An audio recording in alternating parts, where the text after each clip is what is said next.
At dahil na-miss natin ang tinapay, gumawa po tayo ngayon ng low carb keto olive loaf bread. Ang sarap nito ka-low carbs. Nilagyan ko po ng unsalted butter with black coffee and MCT oil at monk fruit na liquid po. Ang sarap niya siya, sulit na sulit po ito. Pero turo ko po sa inyo kung paano ko po siya ginawa.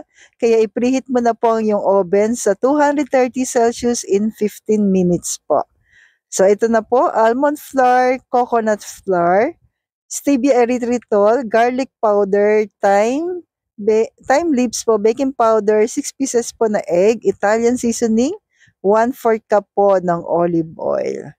So ulitin po natin, una maghahanda po tayo ng 1 1/2 cup ng almond flour. And please don't forget to like and follow po para updated tayo sa ating mga low carb bread, low carb kaalaman natin, low carb meal natin everyday. Thank you po and God bless.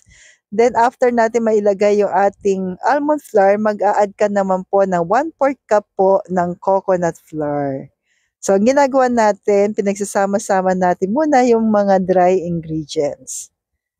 Then thyme leaves po ay 1/2 teaspoon, 1 teaspoon po ng garlic powder, then baking powder po ay 2 teaspoon naman.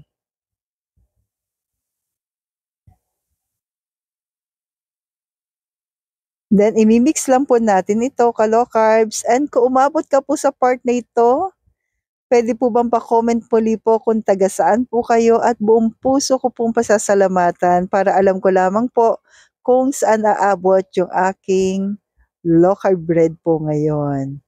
So habang minimix, mag-a-add po tayo ng Italian seasoning. Optional lamang po, pero kung gusto po ninyo ay pwede naman. Tansya-tansya lang po yung ginawa ko dito.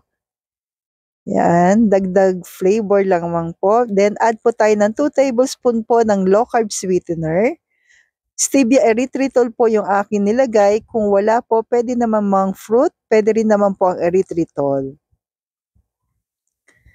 Then i-mix lang po natin para po magpantay yung flavor. Yung mga flavor na nilagay natin. Then add na po natin yung ating egg po na inalo natin kanina. So, scrambled egg. Mix na po natin yung ating liquid. Then, i-mix-mix lang po natin maigi. Pero actually po, mag-a-add pa po tayo dito ng 1 egg. Yan. Yung ating in-add po na, yan, na 1 egg, nag-add din ako ng 1/2 teaspoon po ng vinegar. So, para basaan ng vinegar, para po hindi natin malasahan po yung lasa ng egg. Then, add po tayo ng 1 tablespoon po ng vanilla.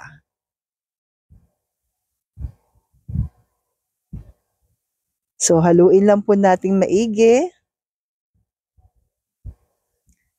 Yan, i-check maigi po kung meron pa mga namuong sweetener. Pag wala na, add na natin yung ating 1 cup po na low carb cheese.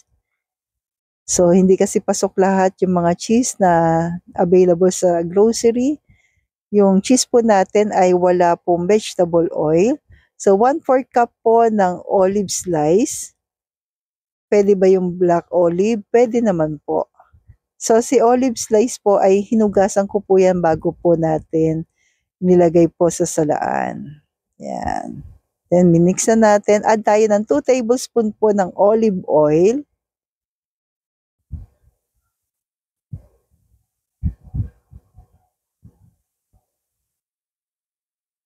And mix po natin uli.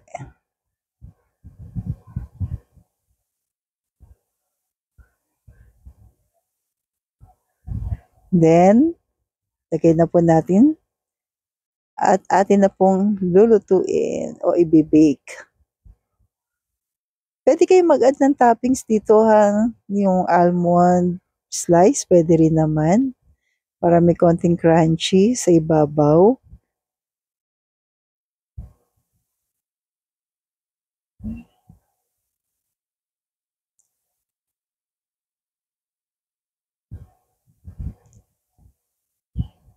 So, gaano ba karami ang dapat nating kainin? Siyempre ka low carbs, kahit ito po ay pasok sa atin, yung mga ingredients, hindi rin naman din dapat ubos-ubos. So, ang kinain ko lang po dito ay 1 slice. Yan. Depende rin kasi sa carbs allowance po ninyo. So, dapat hindi rin tayo sobra. So, bake na po natin sa ating oven ng 230 Celsius in 40 minutes. Then, gamitan lang po natin ng toothpick for double check. Ito po, medyo toasted po yung pinili ko po. Kaya extend ko po at eto na po ang napakasarap na keto olive loaf bread. Kain na po tayo. Stay healthy, stay low carb po.